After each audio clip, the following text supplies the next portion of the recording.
For the latest in strategic affairs, subscribe to our YouTube channel. Click the bell icon for updates. Welcome to the gist on Stat News Global. I'm Ramananda Sengupta.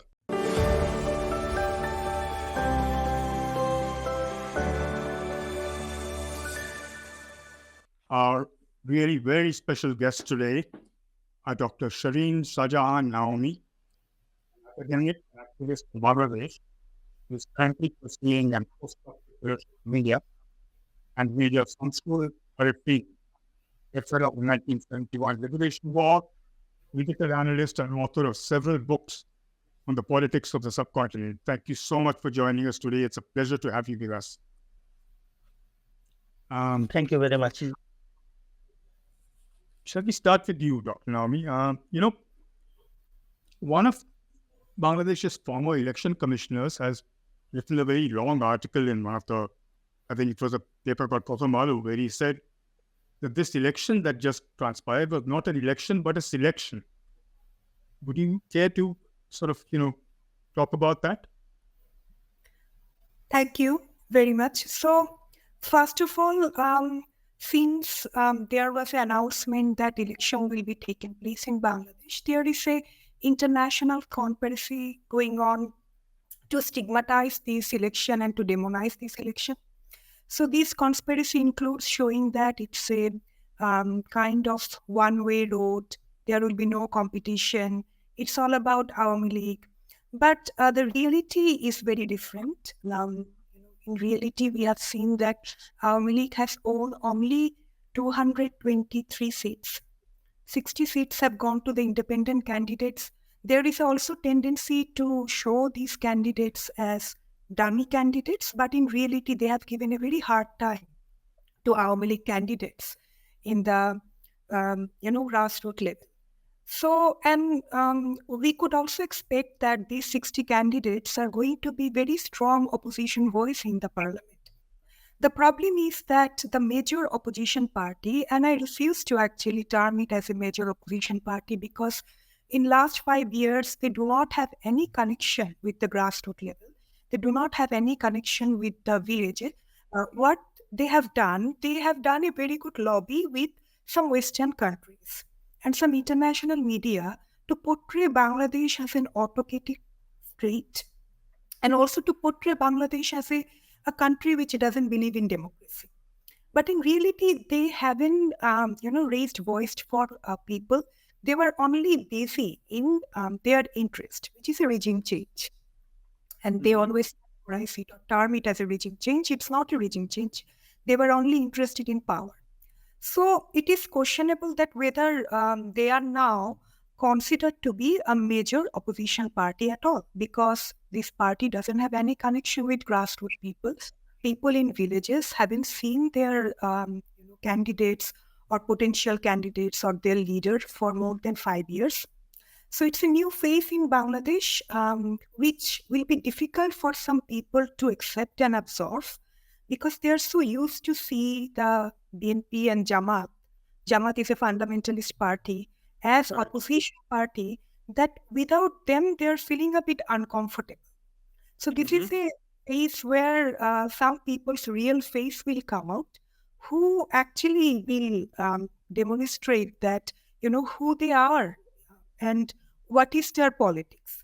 So all these language game like the selection or, dummy candidates, this is not a real election, all are actually considered to be a politics of knowledge and politics of location, who are saying and why they are saying so. But reality is completely different. I have been following some live streams of political campaign before the election. I have seen that rural people have participated in this campaign in a large number, especially Hindu people. And I have seen how women have come forward and they have, voted for Sheikh Hasina because Sheikh Hasina stands to them as someone, a mother, a protectress, who has given the country stability and security that Bangladesh has never experienced before. So reality is different. Women's perspective is different. On the other hand, Dhaka-based elite and some international media, not all, their perspectives are different. So you could see that there is a big contestation going on in terms of narratives and categories and languages. So I think the Election Commission's narrative falls in this space where he has his own narrative and he has his own perspectives. And I think the people who are talking like him, they are not used to see a Bangladeshi political space which does not have BNP and Jamaat. So very uncomfortable situation for them, a kind of disappointment as well. So this is also a expression of their... I'll come back to you on that particular topic. Mr. Arsin, what is your view on the sort of, perspective that Sheikh Hasina is the only thing that is sort of stopping Bangladesh from turning into a fundamentalist state? Yeah.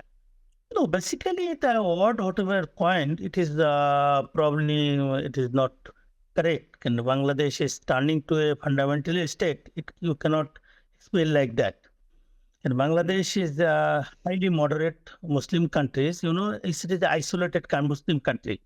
Near about around 1,000 kilometers, there is no Muslim countries around Bangladesh. So definitely people can point like that. So it is particularly the philosophers or the researchers, they have to find out the coining that how Bangladesh can be turned into. As the Jamaat is a part of the politics, it was particularly in 1971. It turned the party with the Pakistani rulers. So from that point of view, it is there is a fundamentalist party and they follow that, the Islamic rule of law. So that is not accepted in Bangladesh. They never won any seats without the support of BNP. And in future also, it will be very difficult for them to win any parliamentary seat in the parliament. So as we say that Jamaat is a part of BNP, BNP is not there. It is very difficult for Jamaat or the Islamic parties to go with the politics.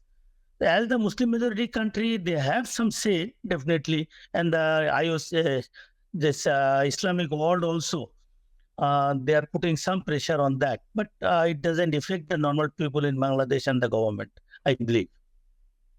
But sir, Bangladesh was born on the basis not of religion, but on the basis of a language issue, if I'm right.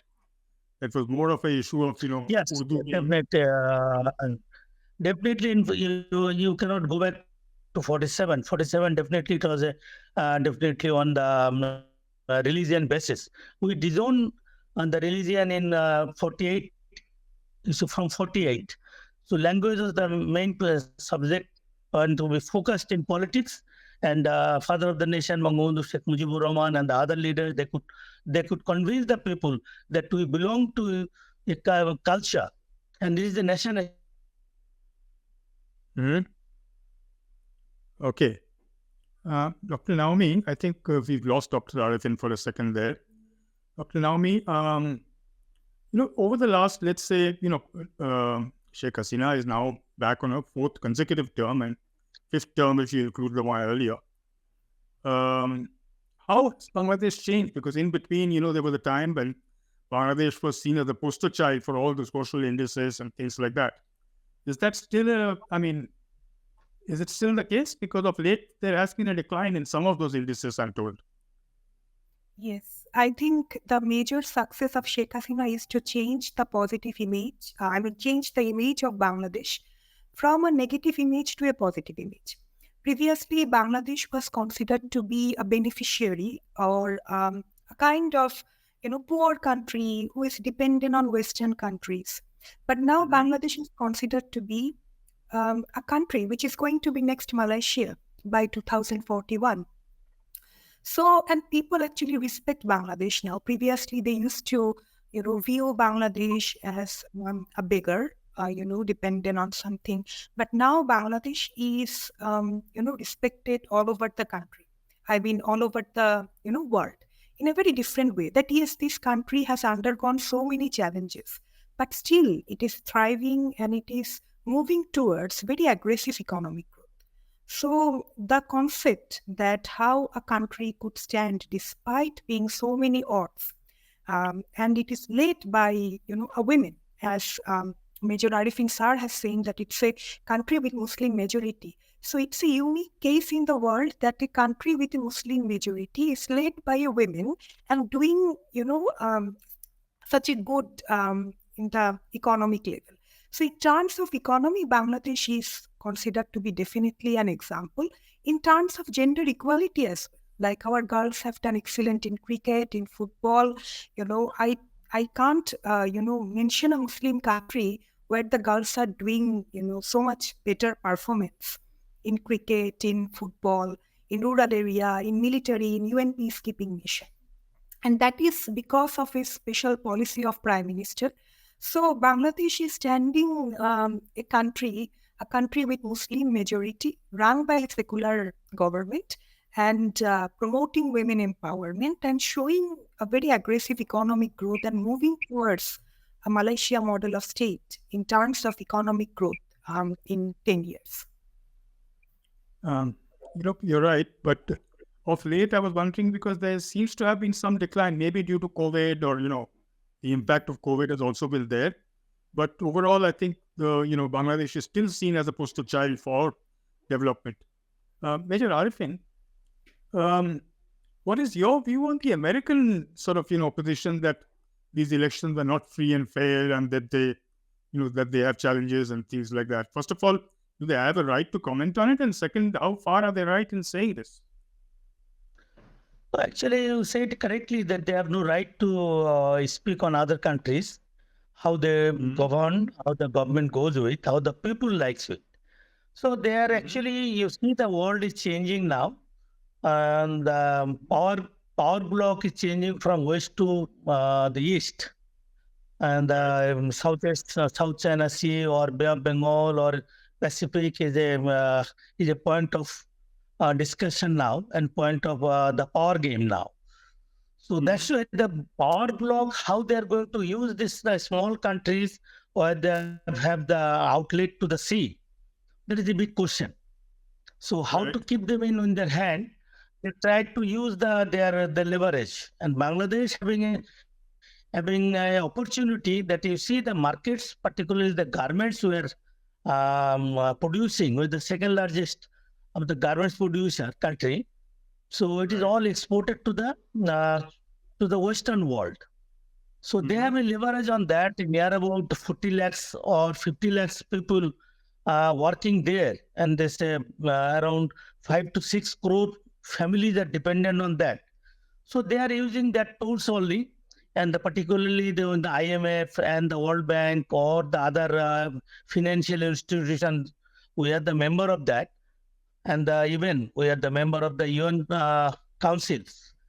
So they are trying to use that forces to control Bangladesh to get the support for this Bay of Bengal or Pacific, into the Pacific, and getting a space for their service. Particularly the US government is putting that pressure on Bangladesh. So I don't think the people of Bangladesh is going to accept to that.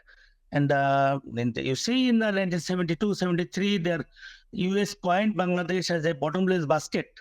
Now, Honorable Prime Minister has taken out that country, and it is a role model to the world now. Yes, we are facing after the COVID and after the Ukraine war, we are facing something in the Western world, particularly in the consumer of the garments, that the Western world, they are facing the economic recessions. So definitely their consumption is little less. That's why our export is little less now. But I don't think it will continue like that. And we're finding out more options for our export and the diversing our export also. So this consecutively, this 15 years is Honorable Prime Minister is continuing. She has turned the country in the new economic era. I see. Dr. Naomi, very interesting part of this whole thing is the turnout. A lot of people are saying that, if there's only 40% turnout, it's not really representative of the people. And if you're going to lock up the opposition leaders before the elections, again, that's a problem. How do you think that fits into this democratic image that Bangladesh has? Good. They are coining this. They are coining this subject. This election on certain things on election.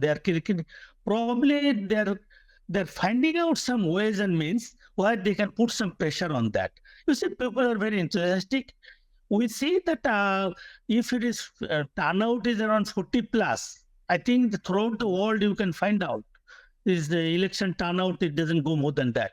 In Bangladesh, when the participatory election, and I am one of the election expert, I am I have some books on Indian elections also and Bangladesh elections. I find out this election turnout is not more than that.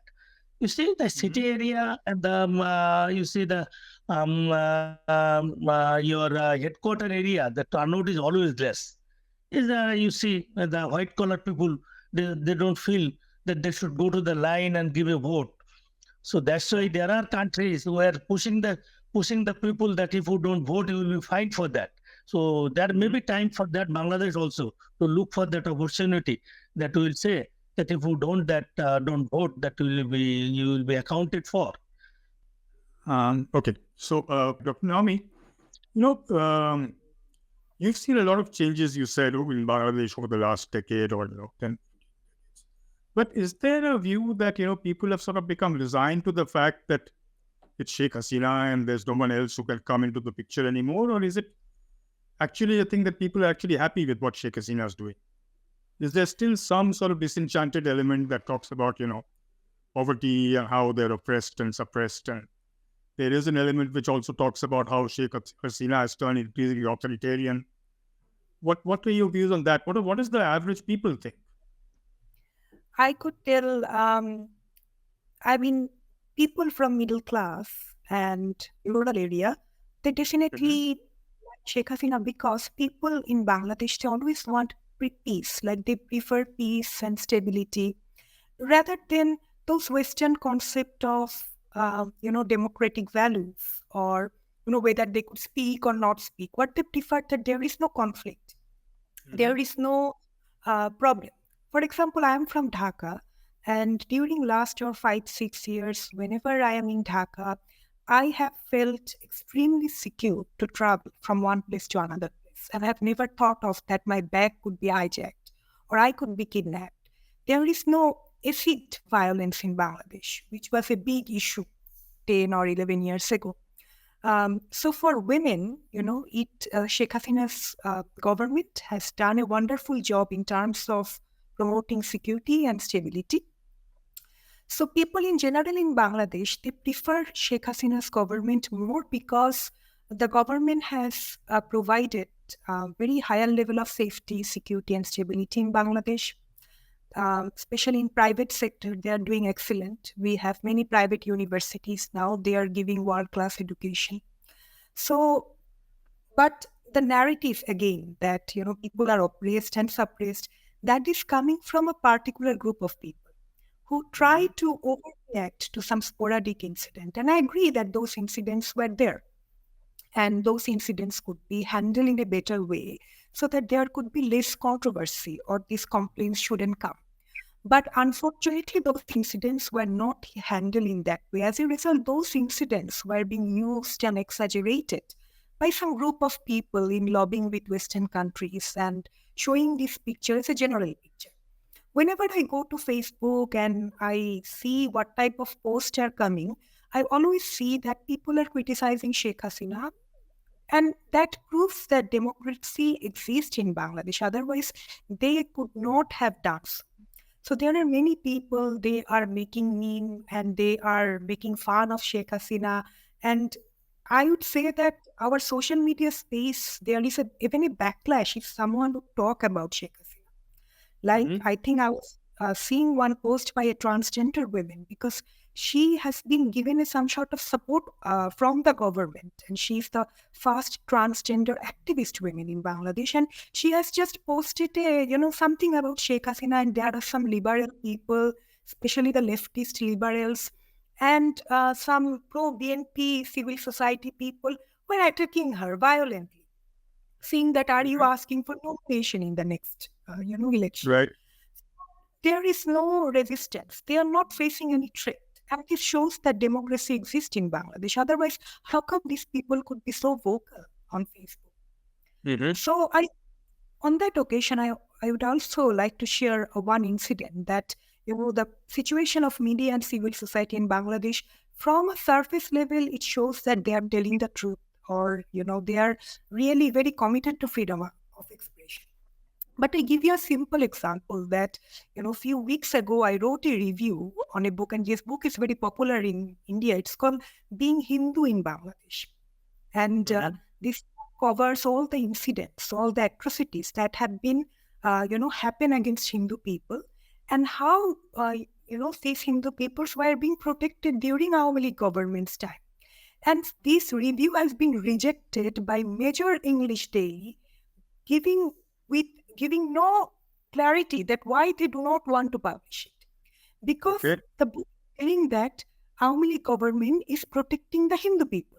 So this is the situation of freedom of expression in Bangladesh, where the media has taken a stance against Hindu, a stance against Sheikh Hasina, just to show that they are very democratic.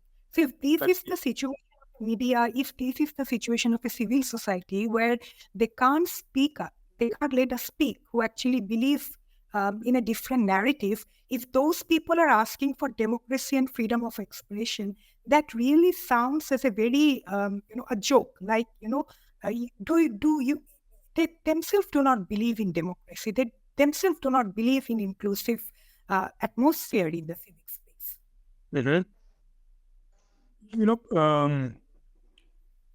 Major Arifin, if you're still there, can you hear me, sir? Hello? Major? Yes, sir. Yeah. So, I was in Bangladesh some 15, 16 years ago, I think, for a SARC summit, when I think Khaleda Zia was in power. And I remember, staying on after the summit and trying to do some stories there. And of course, that was before Bangladesh suddenly erupted as the, top social indices and, that kind of a thing. And I remember a lot of people telling me that, we should have actually stayed on with Pakistan, because by now we would have been a nuclear power. We'd have been a power to reckon with, and India is bullying us. Is that sentiment still there among some people? I don't think that is there. You see, the 52 years has gone. The third generation has come. They have not seen what is Pakistan and how the Pakistan behaves. So Pakistan, this love for Pakistan, it is not there. As I said to you, that Bangladesh is a Muslim majority country. So international lobby, they also always posit that Bangladesh is part of a Muslim country, which we are not. Last 15, 20 years, probably you have not seen that Bangladesh has posited himself as a Muslim country. We are more westernized. The madam has said that education, the social welfare and everything you move in the country is hardly you see the Muslim phenomena in the society. So it is not that. I believe in coming the next generation, they are educated in the Western world. They are more progressive. I think the third generation coming after 2030, the third generation coming in power. So these are the generation of 90s and 2000s. So they are living in the different world. Probably the madam will bring me out on like that. So their thinking and their positiveness is totally is new to in Bangladesh. How they will be behaving after 2030, that we have to see. Probably it is more progressive, and the work has started, particularly the IT sectors and the social welfare sectors and other things. It will take Bangladesh in much forward. It will not go back like before 80s, 90s, and 2000, particularly the period you are mentioning, when BNP was in power. You have seen how dangerous the society was with the Jamaat. Yes, we have seen Bangla Bhai, we have seen 500 to 500 places in bombing in one time. This 25 August, there's a bomb attack on Honorable Prime Minister and other things. We don't want to go back there. The young generation, they don't like that. So Bangladesh is taking a new turn. I believe we can be a role model in coming days also. Yes, sir. I agree with you on that. I was, in fact, about to mention something else that happened during the time I was there. I met one of the opposition leaders who was a professor, and he told me that, what I told you, that Bangladesh came to, was born on the basis of a language issue and not religion. And number two, he said that, we don't wear our religion on our sleeve. The religion is a very personal thing. And as an example, he said that, people who are sort of coming back from, a lot of Bangladeshis apparently went to Afghanistan to fight for the Taliban at one time.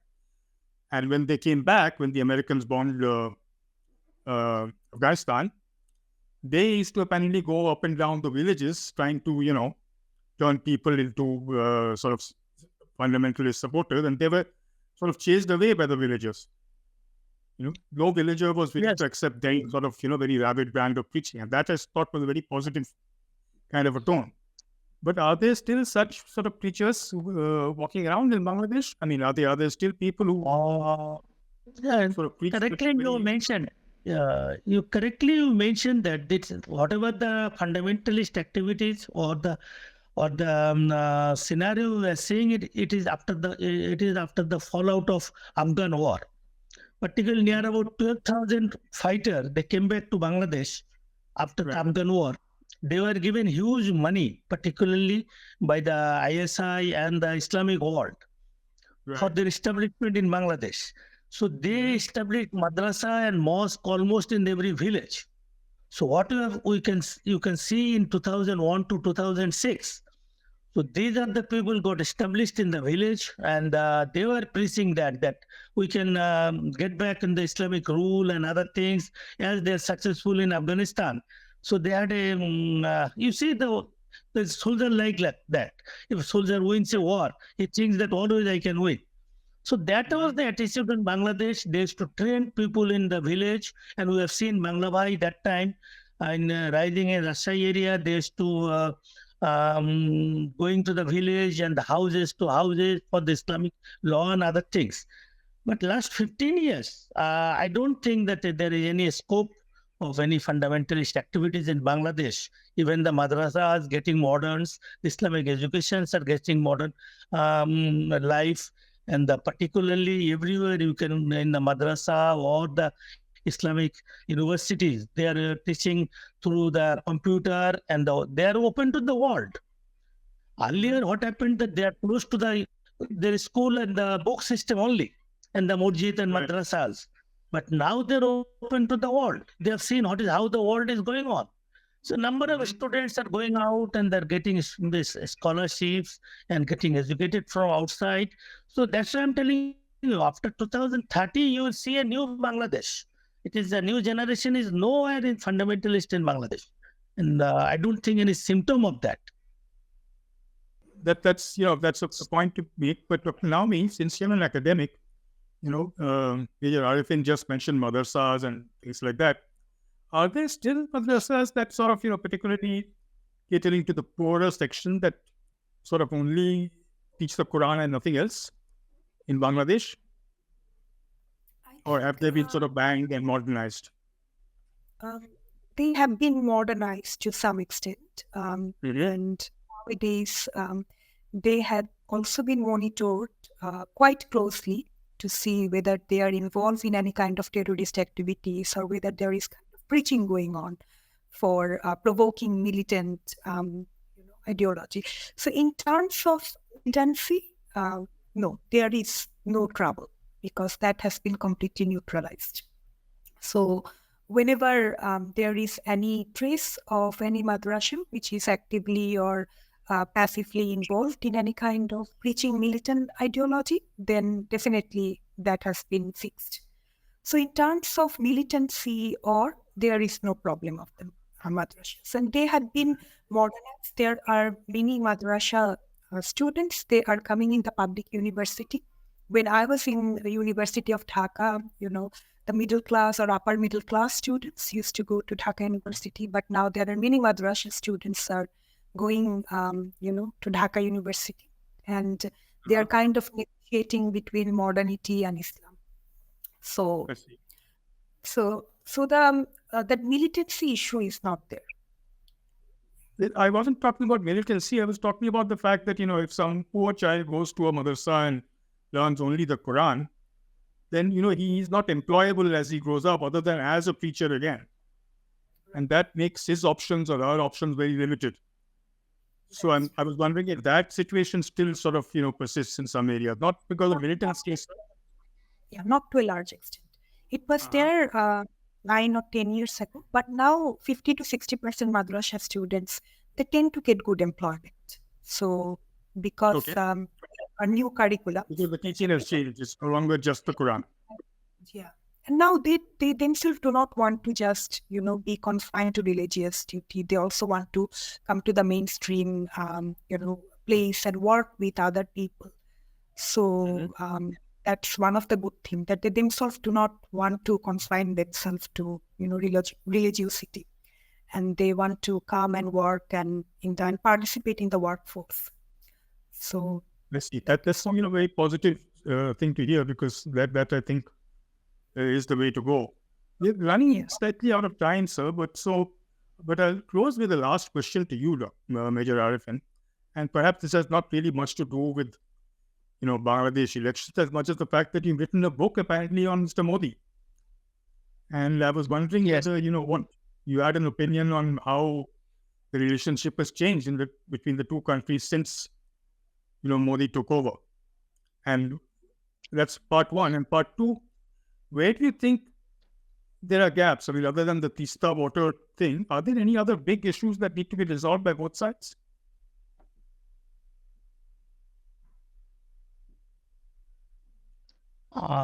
Thank you very much for remembering that. I have written 3 volumes on the Honorable Prime Minister of India, Modi. This is Modi 1, Modi 2, Modi 3. You can find a lot of documents on that, research document on that. Yes, we can say that last 15 years of Bangladesh Sheikh Hasina's period and 10 years of Honorable Indian Prime Minister Modi's period, we are having a golden period, we can say. We have solved a lot of issues this time. Yes, this time the issues that we know, our general people knows that it is the issues of the West Bengal. Central government has hardly anything to do. And when this Ganga contract was going on, I was involved with that. I have seen how the central government handled with the West Bengal government with that. I attended number of meetings with Bosu and our water minister. So this scenario has to come, that how the center has to connect the West Bengal government and solve this issue. Yes, this is a burning issue of Bangladesh, and this half of the year that portion of land gets dried, so they can't get the water for cultivation. There's one issue is that, and another issue is the border killing. Now, this is a part. I think, you are fencing the border. Normally, right. This is the sole point that yes, Pakistan border is fenced. Is okay. Pakistan is enemy country. Bangladesh is not enemy country. So this border should have been little liberal. I think days are coming when we can argue on that whether if the liberal border is a beneficiary or the fenced border is beneficiary. But border killing need to be stopped. Is a lethal weapon and non-lethal weapon? There is a question going on number of times, and number of meetings has gone with that high-level officials and still going on. But this, you see that IS are going last 20 years or more than 20 years, that the BSF, the name of BSF need to be changed. You see, BSF is a force. It is for the Pakistan border. It is meant for the Pakistan border. That's right. So still that name is going on, the BS force is going on. They are coming from Pakistan border, who is trigger-happy people. You see, Bangladesh having one of the biggest border with India, one of the largest border in world, is 4,400 kilometer border. We can have a separate force who knows the local language and knows the local culture and other things. If the Indian academicians they pursue that, I think that can solve a lot of things, these border issues. And Bangladesh border is a big border, we can have a separate force. Like that we have BGP, and you have the Tibet force, and you have the Assam Rifle in the different borders. So why we have the same border force from Pakistan and Bangladesh? We are not part of Pakistan. So the same people coming from Pakistan border, they are, again I am saying that they are trigger-happy people. I'm having a lot of meetings with the BSF and the I officials. Number of times I picked up that subject. They said, yes, we have to think on that. I think as early as possible, if that problem says, I think border issue will be solved. Mm-hmm. That's a very optimistic note to sort of, end this thing. With that, I'm afraid we must sort of, conclude this very fascinating interview. I'd really like to thank both, Dr. Naomi and Major Arifin for really, their frank and sort of free views on what the recent elections in Bangladesh means, not just for Bangladesh, but also for India in some ways. Thank you so much for joining us today, and I look forward to having you with us again. Thank you. Thank you very much. Thank you. That was Dr. Sharin Shajahan Naomi and Major Arifin from Bangladesh, Major Shamsul Arifin from Bangladesh, talking to us about the just concluded elections in Bangladesh, what it means not just for Bangladesh, but also for India. I do hope you enjoyed this particular episode of The Gist, and I look forward to having you again the next time. Please don't forget to like, share, and subscribe. Till then, this is Ramananda Sengupta signing out.